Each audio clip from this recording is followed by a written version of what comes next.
ತುಲಾಭಾರ ಸೇವೆ ದ್ವಾಪರ ಕಾಲದಿಂದಲೂ ಪ್ರಚಲಿತದಲ್ಲಿರುವಂತಹ ಈ ಒಂದು ಪ್ರಾಚೀನ ಹಿಂದೂ ಸಂಪ್ರದಾಯ ಹೇಗೆ ಬಂತು, ಯಾವ ರೀತಿಯಾಗಿ ತುಲಾಭಾರ ಸೇವೆಯನ್ನು ಮಾಡುವುದು, ಜೊತೆಗೆ ತುಲಾಭಾರ ಸೇವೆ ಯಾತಕ್ಕಾಗಿ ಹರಕೆಯನ್ನು ಹೊತ್ಕೋತಾರೆ, ಜೊತೆಗೆ ತುಲಾಭಾರದ ಸೇವೆಯ ಹಿಂದಿನ ರಹಸ್ಯ ಏನು ಅನ್ನುವಂಥದ್ದು ಇವತ್ತಿನ ವಿಡಿಯೋದ ಮೂಲಕ ತಿಳ್ಕೊಳ್ಳೋಣ.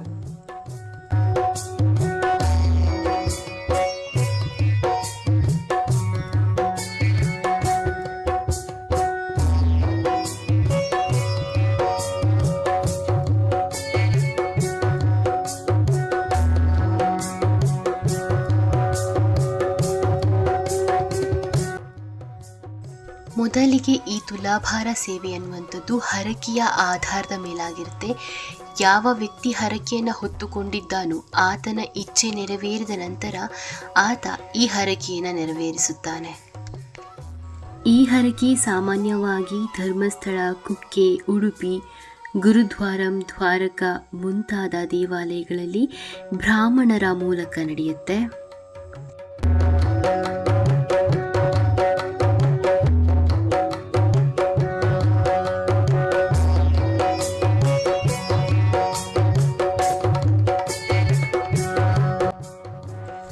ತುಲಾಭಾರ ಎಂದರೆ ಒಂದು ತಕ್ಕಡಿಯ ಬದಿಯಲ್ಲಿ ಹರಕೆಯನ್ನು ಹೊತ್ತುಕೊಂಡಿರುವಂತಹ ವ್ಯಕ್ತಿ ಮತ್ತೊಂದು ತಕ್ಕಡಿಯಲ್ಲಿ ಆತನ ದೇಹದ ತೂಕಕ್ಕೆ ಸಮನಾಗಿರುವಂತಹ ಚಿನ್ನ, ಬೆಳ್ಳಿ, ಅಕ್ಕಿ ಅಥವಾ ಯಾವುದೇ ರೀತಿಯ ಧಾನ್ಯಗಳನ್ನು ದೇವರ ಸಲುವಾಗಿ ಸಮರ್ಪಿಸುವುದಾಗಿದೆ.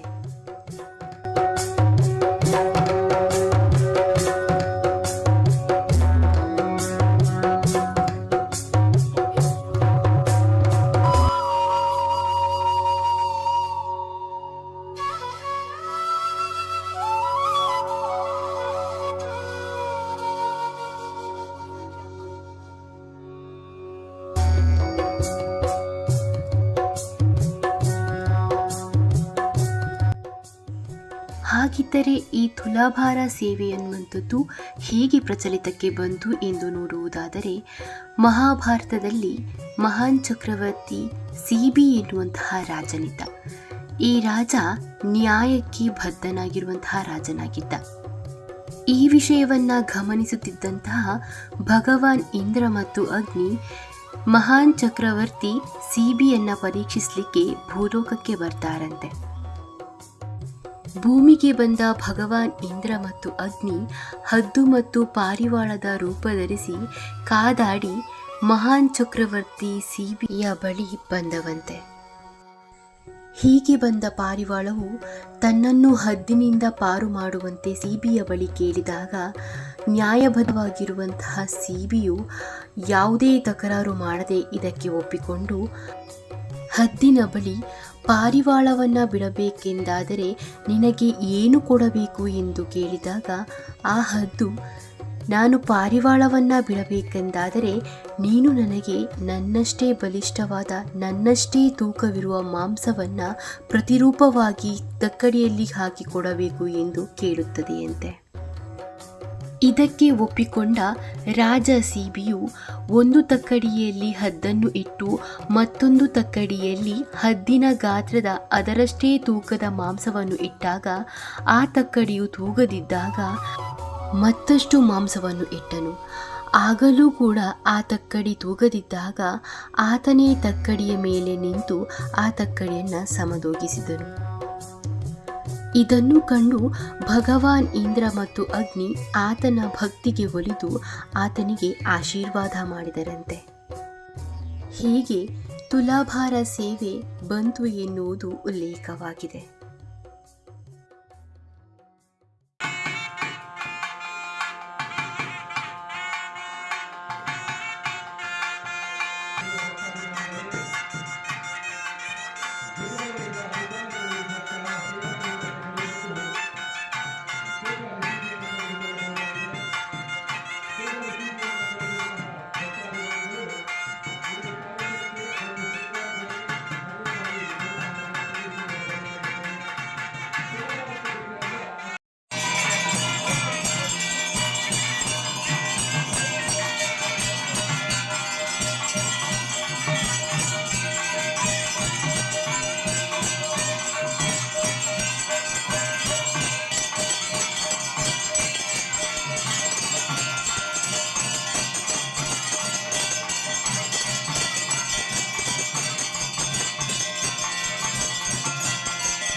ಮುಂದೆ ಬಡಿ ಆ ದೇವರಿಗೆ ಕೋರ್ಕಲ್ಲ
ಭಾರತ